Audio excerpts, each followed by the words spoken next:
Wise news, খবরের সত্যাসত্য 24 ঘন্টা। ভারতের সবথেকে ধনী নায়িকা হলেন ঐশ্বরিয়া রায় বচ্চন। বচ্চন পরিবারের বৌমা।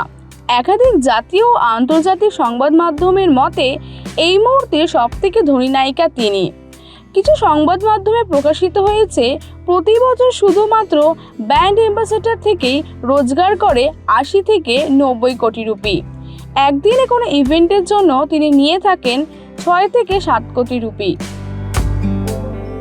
style.com tattoo studio. এখানে অতি যত্ন সহকারে ট্যাটু শেখানো ও ট্যাটু করা হয়। ট্যাটু স্টুডিওতে কোর্স করে আপনিও হতে পারেন একজন tattoo artist. Contact us for more details. ইদানিং অভিষেক ঐশ্বরিয়ার বিচ্ছেদ নিয়ে জল্পনা চললেও তারকা দম্পতি মুখে কুলু পেটেছেন। এর মাঝে আর এক খারাপ খবর। ইনস্টাগ্রামে শেয়ার করে একটি ভিডিওতে দেখা যাচ্ছে মেয়েকে নিয়ে গাড়ি থেকে নামছেন ঐশ্বরিয়া। ডান হাতে প্লাস্টার, কালো পোশাকের সঙ্গে ছিল লম্বা একটা নীল রঙের কোট। বুধবার সন্ধ্যায় মেয়ে আরাধ্যা বচ্চনকে নিয়ে বিমানবন্দরে পৌঁছন তিনি। কানের উদ্দেশ্যে রওনা দিতে দেখা যায় তাকে।